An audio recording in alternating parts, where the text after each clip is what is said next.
రమేష్ చాలా హడావిడిగా ఇంటికొస్తాడు. అతను వస్తూనే, అనామిక, అనామిక, నాకు ఆకలిగా ఉంది, త్వరగా అన్నం పెట్టు అంటూ కేకలు వేస్తాడు. ఆ మాటలు విన్న తల్లి శారద, ఏంట్రా ఈరోజు చాలా తొందరగా ఇంటికొచ్చో? రోజు అనామిక ఫోన్ చేస్తే గాని రావు, ఏంటి విషయం? ఏంటమ్మా కొత్తగా అడుగుతావు? నాన్న పొద్దున్న చేపలు తీసుకొచ్చి ఇంట్లో ఇచ్చానని చెప్పాడు. మరి తొందరగా రాకుండా ఎలా ఉంటాను? అసలు ఎప్పుడెప్పుడు ఇంటికి వద్దామని అనిపించింది.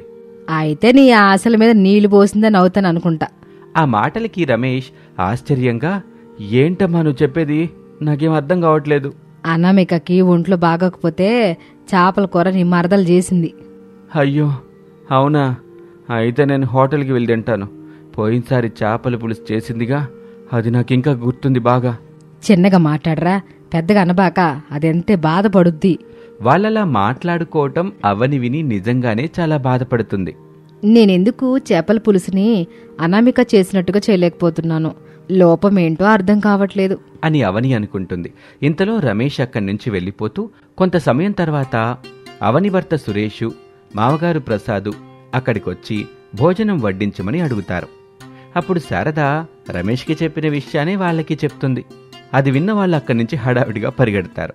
అప్పుడు అవని అత్తగారి దగ్గరకు కోపంగా వచ్చి, అత్తయ్య, చేపల పులుసు నాకు చేయడం రాదని మీకు తెలిసినా కూడా నా చేత ఎందుకు చేయించారు? మీరు చేయొచ్చు కదా. ఇప్పుడు ఇంట్లో ఉన్న అందరూ కూడా వెళ్ళి హోటల్లో భోజనం చేస్తారు. వాళ్ళందరూ నన్ను తిట్టుకుంటారుగా. అయితే నన్నేం చేయమంటావు? చేపల పులుసు చేయడం నేర్చుకోమని 100 సార్లు చెప్పుంటా. నువ్వు అనామిక దగ్గర నేర్చుకోవడానికి ఏమో ఇష్టపడవు. అది నా తప్పు కాదు కదా. ఆ మాటలకి అవని చాలా కోపంగా, అత్తయ్య, నన్ను ఇలా అంటున్నారు కదా, అనామిక కంటే గొప్పగా నేను చేపల కూర వండి చూపిస్తాను చూడండి అంటూ కోపంగా వెళ్ళిపోతుంది అవని. ఆ మాటలు విని అత్తగారు నవ్వుకుంటుంది. కొంత సమయం తర్వాత అనామిక అత్తగారి దగ్గరికొచ్చి, అత్తయ్య, మనిద్దరం మార్కెట్కి వెళ్ళి చేపలు తీసుకొద్దాం పదండి. మీ అబ్బాయి వాళ్ళకి మామయ్యకి ఫోన్ చేసి ఇంటికి రమ్మని చెప్పండి. అరగంటలో వంట రెడీ అయిపోతుంది. వాళ్ళు ఈ పాటికి వెళ్ళిపోయి ఉంటారులే. అయినా అవని చేసిన దాన్ని నువ్వేమన్నా చేయగలవేమని చూడు. అయినా నేను కొంచెంసేపు విశ్రాంతి తీసుకోమన్నాను కదా. ఇప్పుడు ఈ కూరలు ఎందుకు నీకు? పర్వాలేదు అత్తయ్య, ఇప్పుడు కొంచెం బాగానే ఉంది అని అనామిక వంటగదిలోకి వెళ్తుంది. వంటగదిలో చేపల కూరని రుచి చూస్తుంది. అది రుచి చూసి, ఛీ, ఇదేంటి ఇంత చండాలంగా ఉంది? చేపలు సరిగ్గా ఉడకలేదనుకుంటా, అందుకే నీచోసన వస్తుంది. దీన్ని నేను అసలేమీ చేయలేను అని అనుకొని ఇక అత్తగారిని తీసుకుని మార్కెట్కి వెళ్లి చేపలు తీసుకొస్తుంది. అత్తాకోడలిద్దరూ కలిసి చేపలు రుద్ది రాత్రికి వాళ్ల కోసం చేపల కూర వండుతూ ఉంటారు. అలా చేపల కూర వండుతూ ఉంటే అవనికి మంచి సువాసన వస్తుంది. అబ్బా అనామిక అక్క, నువ్వు అసలు ఏం చేస్తావో? నీ చేతుల్లో ఏముందో అర్థం కావట్లా. ఎంత మంచిగా వంట ఎలా చేయగలుగుతున్నావో. లాభం లేదు, నీకంటే నిన్ను బాగా చేయాల్సిందే. ఈ ఊర్లో ఉన్న అన్ని హోటల్స్ తనిఖీ చేసి ఎక్కడైతే చేపల కూర బాగా చేస్తారో అతని దగ్గర చేపల కూర చేయడం నేర్చుకుని అందరికీ వడ్డించేస్తా. అందరి చేత శభాష్ అనిపించుకుంటా. నా చేపల పులుసు ముందు నీ చేపల పులుసు బలాదూరనిపించేలా చేస్తాను అని అనుకుని హోటల్పై వేట మొదలు పెడుతుంది అవని. చుట్టుపక్కల ఉన్న అన్ని హోటల్స్కి వెళ్లి చేపల కూరని ఆర్డర్ చేసుకుని దాన్ని తింటుంది. ఆ వారం రోజులు ఇంట్లో వాళ్లకు తెలియకుండా హోటల్స్లోనే భోజనం చేస్తుంది. ఇక తనకి ఒక హోటల్లో చేపల పులుసు చాలా బాగా నచ్చుతుంది. ఇక అక్కడ యజమానితో మాట్లాడి ఆ చెఫ్ని కలిసి అవకాశం కల్పించమని ప్రాధేయపడుతుంది. మొదట యజమాని ఒప్పుకోలేదు. ఆ తర్వాత అవని ఏడుస్తూ ఇంట్లో ఉన్న పరిస్థితి చెప్పగానే అతను సరే అని ఒప్పుకుంటాడు. చూడండి, మీరిక్కడ చేపల పులుసు నేర్చుకుని మీ ఇంట్లోనే తయారు చెయ్యాలి, కానీ ఇంకెక్కడా షాపు గట్రా పెట్టకూడదు, ముందే చెప్తున్నాను. మీరేం భయపడకండి, నేనేమీ అలాంటి పనులు చేయను. అందుకు వాళ్ళు సరే అని చెప్తారు. అక్కడున్న చెఫ్ ఆమెకు చేపలు రుద్దడం దగ్గర నుంచి వాటిని కోసి వండటం వరకు అన్నీ నేర్పిస్తాడు. అలాగే ఆమెను తర్వాతి రోజొచ్చి స్వయంగా వండమని కూడా చెప్తాడు. ఆ మాటలకి అవని ఎంతగానో సంతోషపడుతుంది. నా మీద నమ్మకంతో మీరు ఆ మాట అన్నందుకు చాలా సంతోషంగా ఉంది. ఖచ్చితంగా రేపు నేను ఇక్కడికి వచ్చి చేపల పులుసుని వండుతాను అని అంటుంది. అందుకు అతను సరే అంటాడు. ఆ రోజు గడిచిపోతుంది. ఆ మరుసటి రోజు ఉదయం హోటల్కి అవని వెళ్తుంది. చేపల పులుసుని స్వయంగా తయారు చేస్తుంది.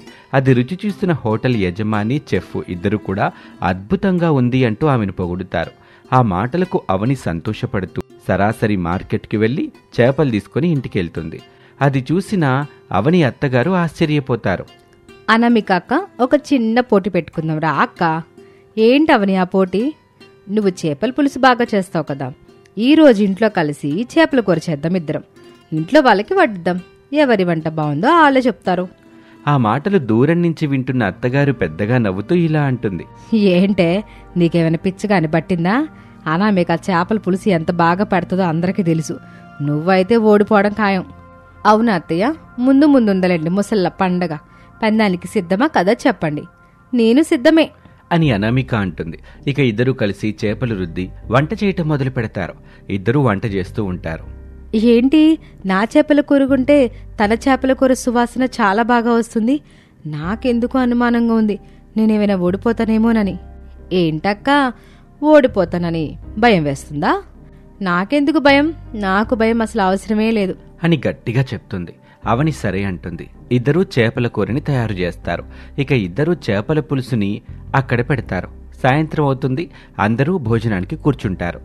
ఒక 2 నిమిషాల ముందు అనామిక అవని చేసిన చేపల పులుసుని రుచి చూస్తుంది. అయ్యో, నా పనైపోయింది. అవని చేపల పులుసు ఎంత బాగా చేస్తుందని అసలు నేను ఊహించలేదు. ఈ రోజైతే నా పనైపోయింది. అందరూ తననే పొగుడుతారు.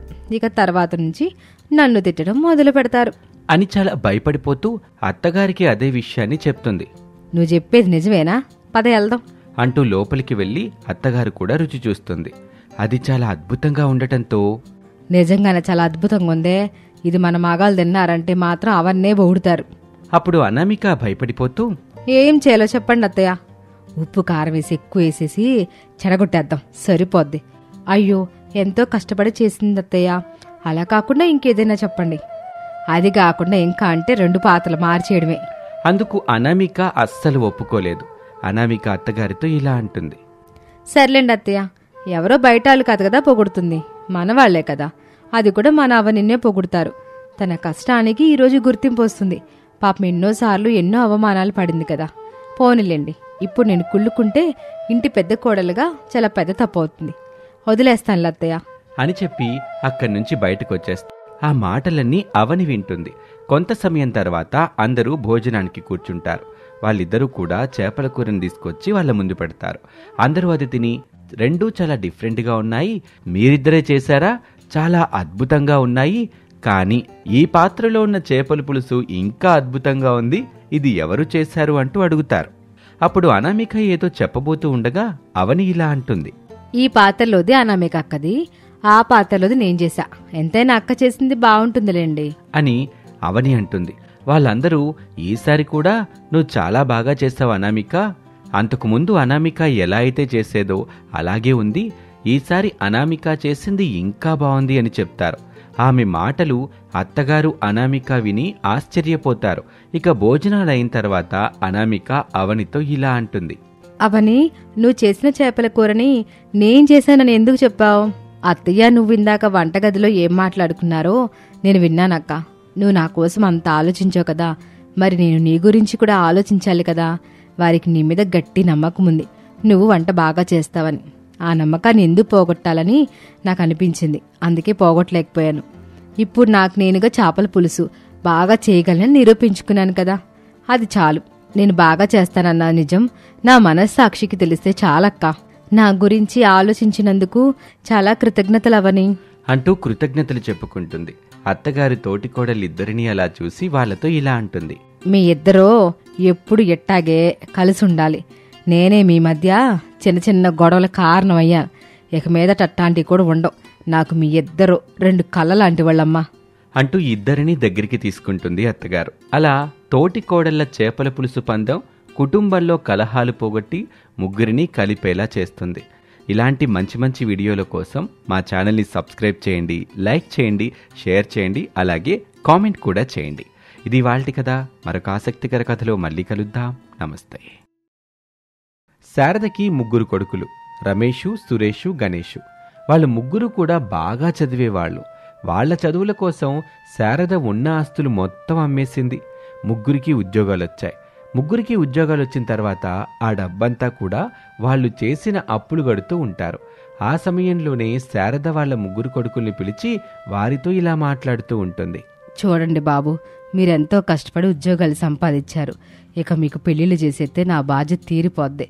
మీ కాళ్ళ మీద మీరు నిలబడ్డారు కాబట్టి తొందరగా పెళ్లి చేయాలని నేను మీ నాన్నగారు నిర్ణయించుకున్నాం. అమ్మా, ఇప్పుడే కదా మాకు ఉద్యోగాలు వచ్చాయి. వెనక చాలా అప్పులున్నాయి. ఆ అప్పులు మొత్తం తీర్చుకుంటే మనం అప్పుల బాధ నుంచి బయటపడతాం కదా. నువ్వు చెప్పింది నిజమే, కానీ మీరు వయసులో ఉన్నప్పుడు జరగాల్సిన ముచ్చట పూర్తయిపోతే బాగుంటది కదా. అప్పులు ఎప్పుడైనా తీర్చుకోవాల్సిందే కదా. అందుకు రమేష్ పెళ్లికి సరే అంటాడు. మిగిలిన ఇద్దరు కూడా ఆలోచిస్తూ ఉండగా వారిని కూడా బ్రతిమిలాడుతుంది శారద. సురేష్, గణేష్ కూడా పెళ్లికి ఓకే చెప్పడంతో ముగ్గురికి మంచి సంబంధాలు చూస్తుంది. సరిగ్గా వారం రోజులు తిరిగేలోపే వారికి సంబంధాలు చూడడం, పెళ్లిళ్ళు కూడా చేసేయడం జరిగిపోతుంది. రమేష్ భార్య అనామిక, సురేష్ భార్య అవని, గణేష్ భార్య అంజలి. వాళ్ళు ముగ్గురు కూడా బాగా డబ్బున్న కుటుంబం నుంచి వచ్చారు. ముగ్గురు కూడా 3 రకాల స్వభావాలు కలిగిన వాళ్ళు. ముగ్గురు అత్తగారి ముందు బాగా మంచిగా నటిస్తూ ఉంటారు, కానీ పక్కకెళ్ళి ముగ్గురు మాట్లాడుకుంటూ ఉంటారు. మా ఇంట్లో ఉన్న సౌకర్యాలు ఇక్కడ అసలు లేవు. ఏంటో ఈ కర్మ. నాకు గవర్నమెంట్ ఉద్యోగం అని చెప్పి మా నాన్న పెళ్లి చేశాడు, కానీ అసలు ఎలాంటి కుటుంబంలోకి వస్తానని ఊహించలేదు. ఏదైనా కావాలంటే మాత్రం వెనకాల చాలా అప్పులున్నాయి, అవి ఇవి అని సమాధానం చెప్తున్నాడు మా ఆయన. మా ఆయన కూడా అదే డైలాగ్, అప్పులున్నాయి అని. కట్నం ఇచ్చాం కదా, డబ్బులన్నీ ఏం చేశారో. నిజమే, పెళ్లి కూడా పెద్ద గ్రాండ్గా ఏం జరగలేదు. డబ్బులు బాగానే మిగిలుంటాయి, అప్పులు తీర్చుకోవచ్చు కదా. మనమేంటో ఇంటికి పని మనుషులు లేరని ముగ్గురు పని మనుషుల్లాగా వచ్చినట్టు ఉంది అని ముగ్గురు మాట్లాడుకుంటూ ఉంటారు. అవన్నీ మామగారు ప్రసాద్ విని బాధపడుతూ అక్కడి నుంచి వెళ్ళిపోతాడు. రోజులు గడుస్తూ ఉన్నాయి. వాళ్ళు ముగ్గురు వాళ్ళల్లో వాళ్ళు మాటలు చెప్పుకోవటం మానేసి వాళ్ళ భర్తల్ని అది కావాలని ఇది కావాలని అడుగుతూ ఉంటారు.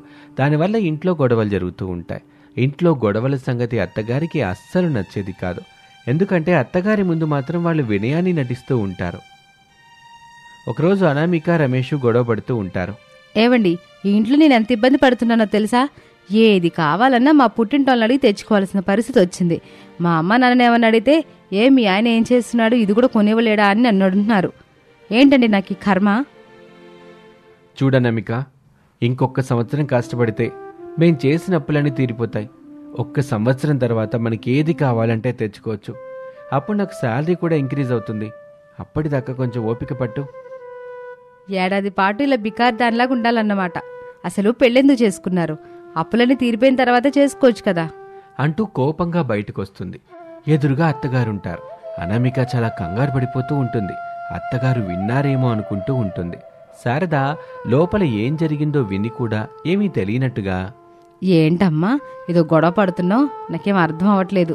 ఆ మాటలకి అనామిక నవ్వుతూ, ఏం లేదు అత్తయ్య గారు, మొగుడు పిల్లల తర్వాత చిన్న చిన్న గొడవలు ఉంటాయి కదా, అలాంటివిలేండి, సరదా గొడవలు అని అనామిక అంటుంది. ఇక శారద సరేనమ్మా అంటూ అక్కడి నుంచి చాలా బాధగా వెళ్ళిపోతుంది.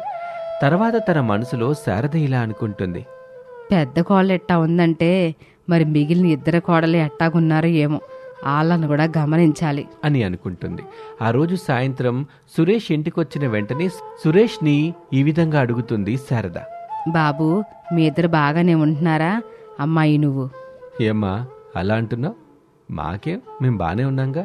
ఏం జరిగిందమ్మా? ఏమీ లేదులే బాబు, ఇప్పుడు మన కుటుంబ పరిస్థితి ఏం బాలేదు కదా, అమ్మాయి ఇబ్బంది పడుతుందేమని అడిగే. అమ్మా, నువ్వు అనుకున్నట్టు అవని అందరిలాంటి అమ్మాయి కాదమ్మా. చాలా మంచి అమ్మాయి.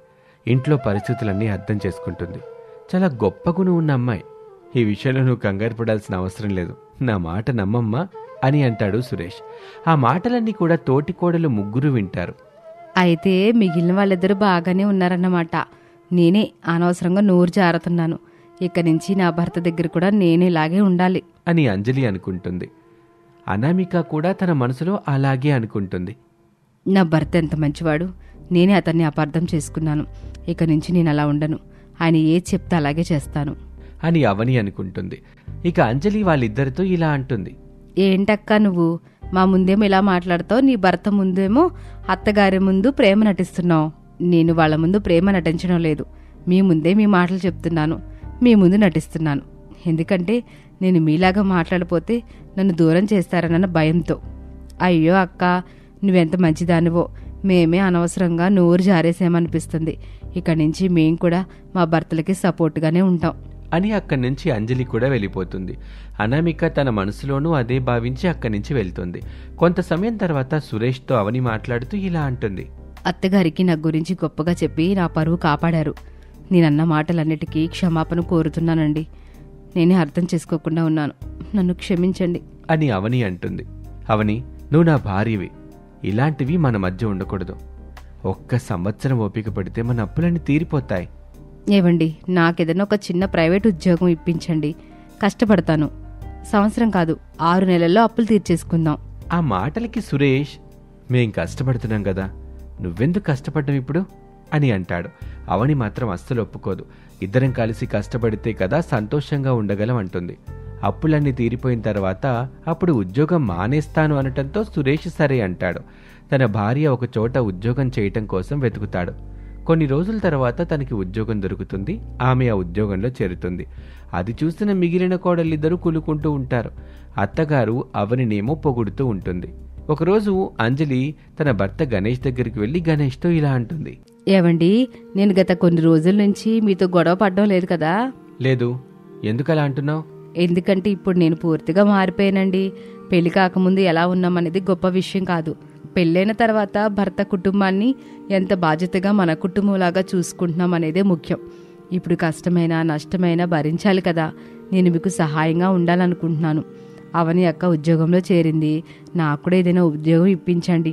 డబ్బు సంపాదించి మనం అప్పులన్నీ తీర్చేసుకుందాం. మంచి ఆలోచనే. అవని వదిన వాళ్ళ కంపెనీలో ఏమైనా ఉద్యోగాలు ఉన్నాయేమోనని కనుక్కుందాం. ఒకసారి నాతో ఉన్నాయని కూడా చెప్పినట్టుంది. వదిన్నే అడుగు. అందుకు అంజలి సరే అంటుంది. సాయంత్రం అవని వచ్చిన వెంటనే అదే విషయాన్ని అడుగుతుంది. అవని ఉద్యోగాల గురించి చెప్పటం ఆమె చాలా సంతోషపడుతుంది. ఇక ఇద్దరు కలిసి ఉద్యోగానికి వెళ్తూ ఉంటారు. వాళ్ళిద్దరినీ చూసిన అనామిక కూడా ఉద్యోగంలో చేరుతుంది. ముగ్గురు కలిసి ఉద్యోగాలు చేస్తూ ఉంటారు. డబ్బు సంపాదిస్తూ ఉంటారు. అలా ముగ్గురు వాళ్ళ కుటుంబాల కోసం కష్టపడుతూ ఉంటారు. త్వరగా అప్పులు తీర్చే ప్రయత్నం చేస్తూ ఉంటారు. అలా 4 నెలలు గడిచిపోయాయి. చాలా అప్పులు తీరిపోయినందుకు వాళ్ళు సంతోషపడుతూ ఉంటారు. ఇంకొక 2 నెలలు కష్టపడితే అప్పుల బాధ నుండి విముక్తి పొందొచ్చు అనుకుంటారు. అలా మాటలు చెప్పుకుంటూ మార్కెట్కి చేరుకుంటారు. ఆ సమయంలోనే వాళ్ళకి తన స్నేహితురాలు శాంతి అనే అమ్మాయి కనబడుతుంది. శాంతి వాళ్ళ ముగ్గురికి స్నేహితురాలే. అది తెలుసుకున్న వాళ్ళ ముగ్గురు ఆశ్చర్యపోతారు. అసలు మీ ముగ్గురిని చూసి ఆశ్చర్యంగా ఉంది. నా ముగ్గురు స్నేహితులు ఒకే ఇంటికి కోడలుగా వెళ్ళారా అని అంటుంది శాంతి. శాంతి మాటలు విన్నాక ముగ్గురు తోటి కోడళ్ళు అసలు ఇదంతా ఎలా జరిగింది అని అనుకుంటారు. వాళ్ళు ముగ్గురు కూడా ఆశ్చర్యపోతూ ఉంటారు. అప్పుడు శాంతి, 10th వరకు అనామికతో కలిసి చదువుకున్నాను. అలా అనామిక నాకు పరిచయం.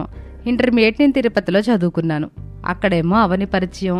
ఇక బీటెక్ ఏమో రాజమండ్రిలో చేశాను. అక్కడ నాకు అంజలి పరిచయం. అలా మీ ముగ్గురు నాకు స్నేహితులు. ఇప్పుడు మీ కన్ఫ్యూజన్ పోయిందా? ఆ మాటలకు వాళ్ళు నవ్వుకుంటూ ఉంటారు. ఇక వాళ్ళు చేసే ఉద్యోగాల గురించి వాళ్ళు చెప్పటంతో శాంతి నవ్వుతూ, నా భర్త అసలు ఇంట్లో నుంచి అడుగు బయట పెట్టనివ్వడం అని ఏవేవో మాటలు చెప్తూ ఉంటుంది. అందుకు వాళ్ళు ముగ్గురు కోపంగా ఇలా అంటారు. చూడు శాంతి, మేము ఇలా అంటున్నందుకు నువ్వు బాధపడకు. ఇప్పుడు మేము పుట్టింటోళ్ళం కాదు, మెటినింటి వాళ్ళం. ఆ కుటుంబం ఇప్పుడు మా కుటుంబం. వాళ్ళు సంతోషంగా ఉంటే మేము కూడా సంతోషంగా ఉంటాం కదా. అందుకే మా కుటుంబం కోసం మేం కష్టపడుతున్నాం. ఇక 2-3 నెలల్లో మొత్తం అంతా పూర్తయిపోతుంది. ఆ తర్వాత మేం కష్టపడాల్సిన అవసరం లేదు. నీకంటే లగ్జరీ లైఫ్ని మేము అనుభవించగలం. నువ్వేమీ మమ్మల్ని ఎగతాళి చేయాల్సిన అవసరం లేదు అని అనటంతో శాంతి కోపంగా అక్కడి నుంచి వెళ్ళిపోతుంది. ఆ మాటలన్నీ అత్తగారు మామగారు వింటారు. కోడళ్ళ మాటలకు వాళ్ళు చాలా గర్వపడుతూ ఇక ఎలాంటి దిగులు మాకు లేదు అంటూ అక్కడి నుంచి వెళ్తారు. కొన్ని రోజుల తర్వాత వాళ్ళు అనుకున్నట్టుగానే అప్పులన్నీ తీర్చేస్తారు. వాళ్ళ జీవితం పూర్తిగా మారిపోతుంది. కోడళ్ళు వచ్చిన తర్వాత అద్భుతం జరిగిందంటూ శారదని అందరూ పొగుడుతూ ఉంటారు. ముగ్గురు కోడళ్ళు చాలా సంతోషపడుతూ కుటుంబాన్ని చక్కబెడుతూ సంతోషంగా వాళ్ళ భర్తలకి సపోర్ట్ చేస్తూ ఆ కుటుంబానికి సపోర్ట్ చేస్తూ ముందుకు సాగిపోతూ ఉంటారు.